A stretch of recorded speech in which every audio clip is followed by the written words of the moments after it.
明年的。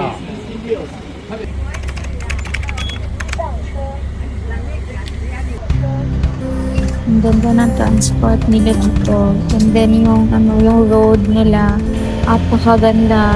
Kaso yung papuntang city hanggang grassland, medyo nakakahilo yung daan. Kasi parang pa-zigzag road din siya. Yun. And then, dito na tayo sa grassland. Ang ganda dito. Isa sa proudest moments ko yung nakita ko siya sa mata ko talaga. Parang New Zealand talaga yung vibe niya. Ganda. Tsaka kaso lang, medyo foggy yung pagdating ko. Kaya, ayan, na lang. And then, tatansuy na tayo nito. Nakaka-addict sa Macau ng train. From Taipei Main Station, mga 45 minutes lang papuntang Tansu.